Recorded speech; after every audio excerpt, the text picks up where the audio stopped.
So we're picking up in this video lecture with European quest for power, and we're starting with the French in Algeria and Southeast Asia. And so by the late 1600s, it wasn't the French that controlled Algeria, but it was the Ottomans who controlled both Tunis and Algiers in northern Africa.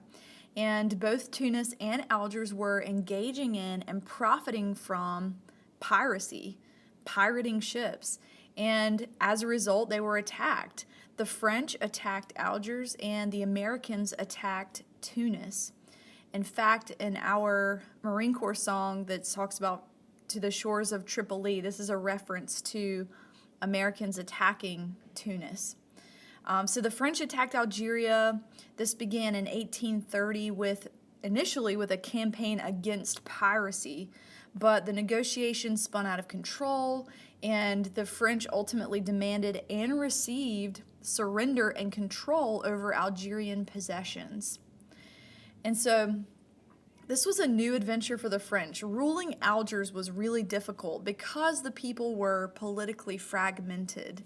They were not unified. And so the French would have to frequently go to war with other tribal leaders in the area. And there's especially an instance of this. Al-Qadir. And Al-Qadir was the leader of a Muslim brotherhood in this area who had built a small state, and it had its own administration and a modernized army of about 10,000 men. And they were modernized because they were trained by European advisors. And initially the French tried to leave them alone to stay out of their affairs, but in 1841 war broke out. And so the French, in order to defeat them, had to commit a third of their army to war. And so this was 110,000 men versus the 10,000 led by Al-Qadir. So on top of that, the French attacked neighboring Morocco in order to block Al-Qadir's reinforcements. And so this was terrible. Algerian casualties were about a third of their total population. And on top of that, French armies took rural areas and opened them up for settlement and military occupation. And so after that, many thousands of Europeans came in and settled in Algeria. About half of them were French. And over time, they began to adopt the French language and French culture and began to think of themselves as French. And so in 1870, France actually annexed Algeria. And the Europeans living there were able to vote. They could buy the best agricultural lands in Algeria, while the Algerian natives were pretty much left with small, unprofitable land.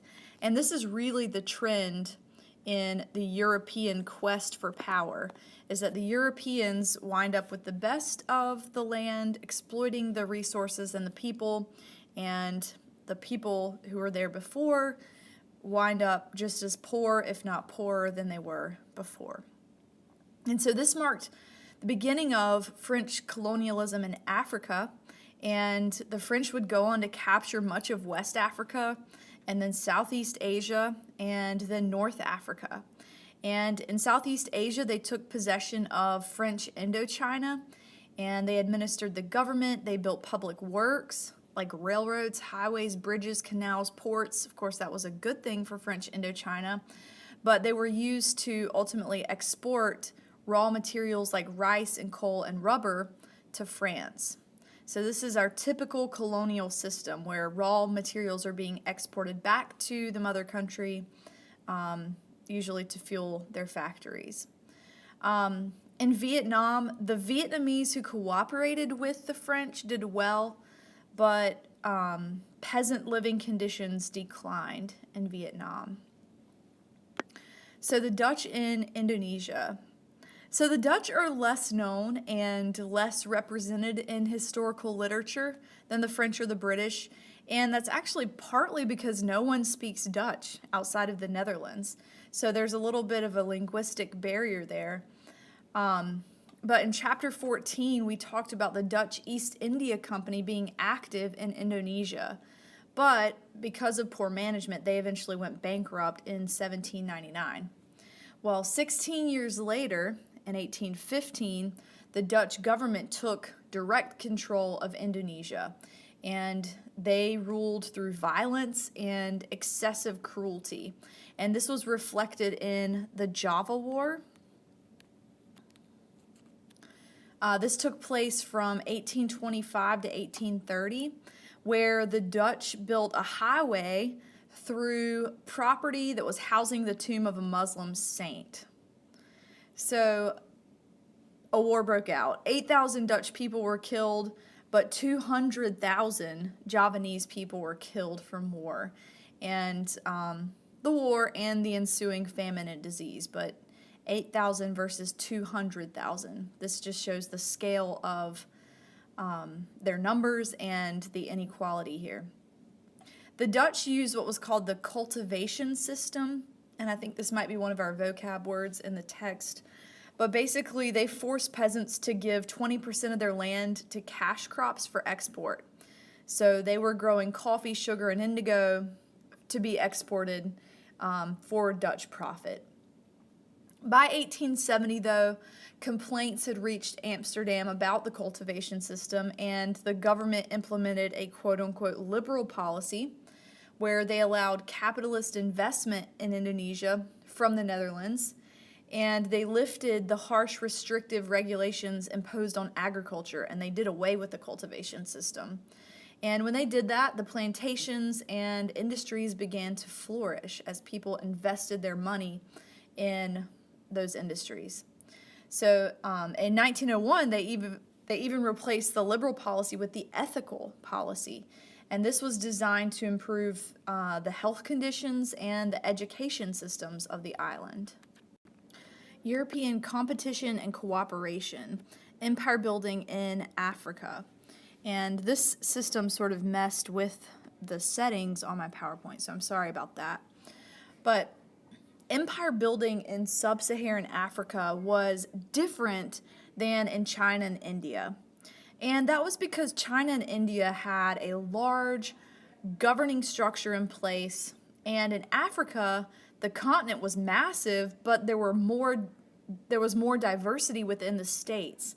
Some of them were even under the control of local families, clans, and then ethnicities. So by and large, Africa was bigger, but it was more diverse. So most Europeans early on wound up settling the West African coast so that they could engage in the slave trade without having to go inland themselves. It was dangerous to go inland Africa. The animals, the natives you might encounter, the diseases, things like that. So if they stayed along the coast, especially early on, they could protect themselves from having to go inland. So Europeans eventually purchased and transported about 10 million slaves from Africa.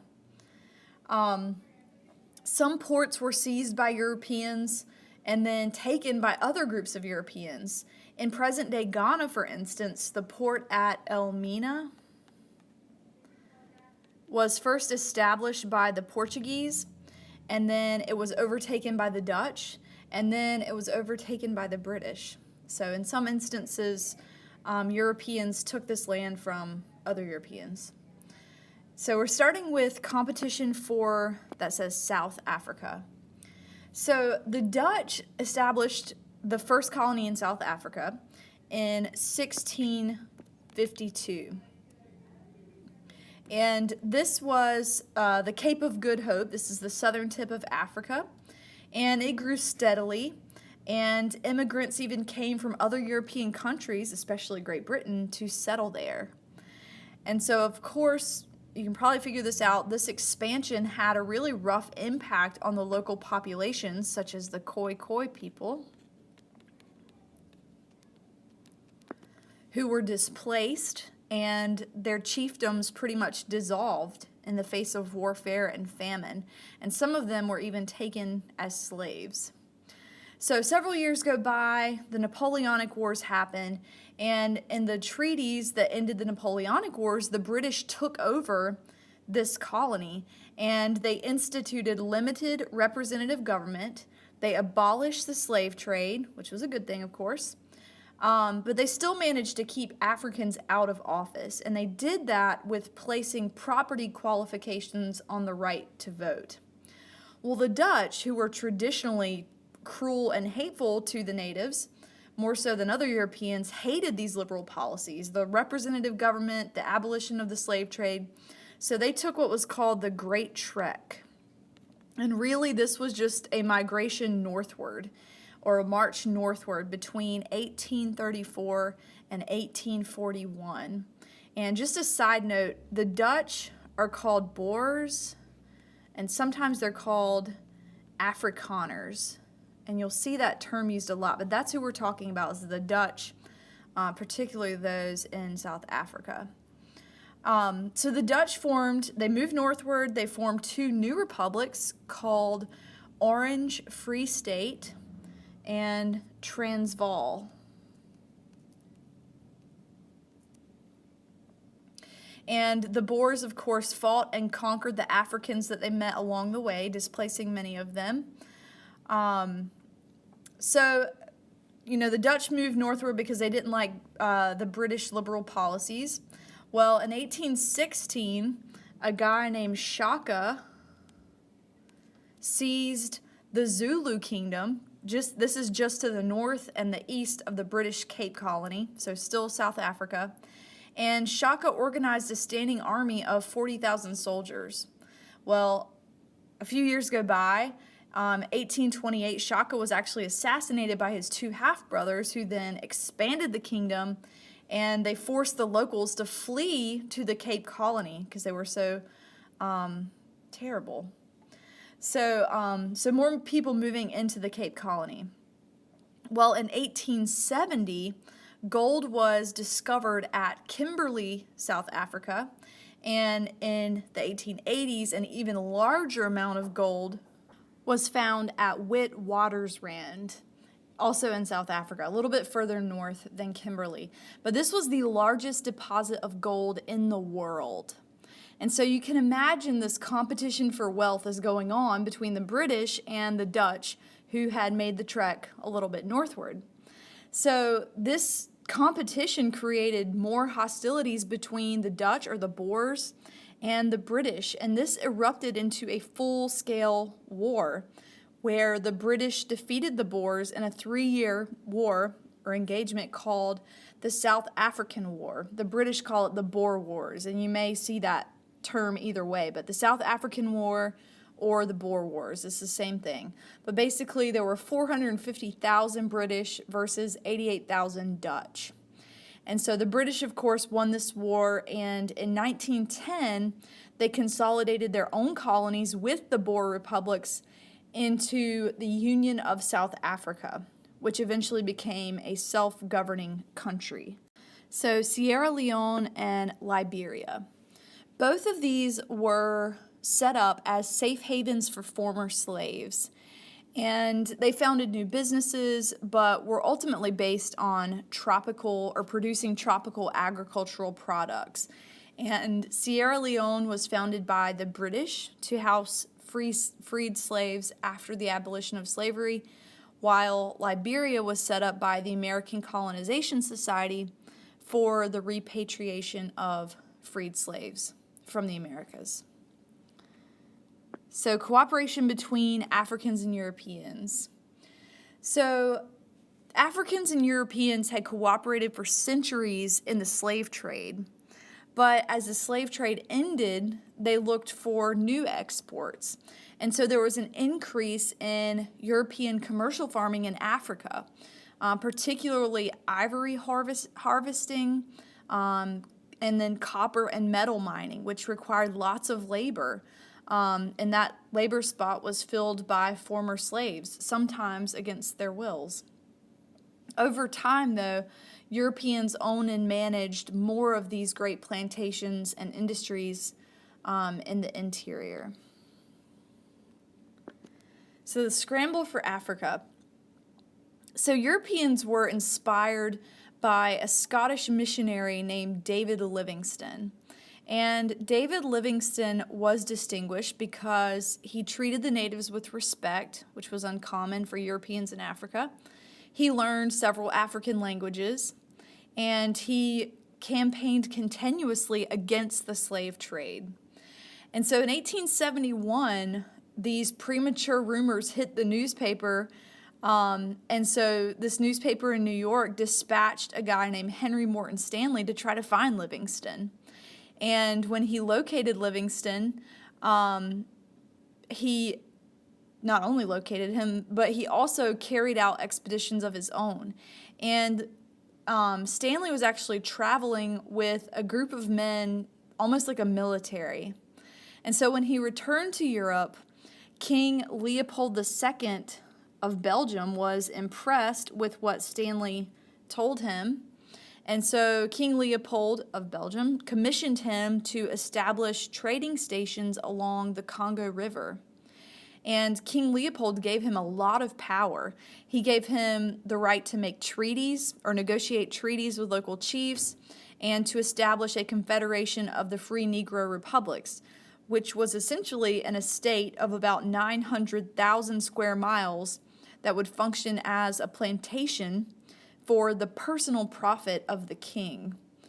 Stanley's treatment of the people in the Congo is perhaps the worst in the chronicles of European colonialism in Africa. So the Berlin Conference. This was held by Germany's Chancellor Otto von Bismarck. And basically the purpose of the Berlin Conference was to lay some ground rules for European colonization in Africa.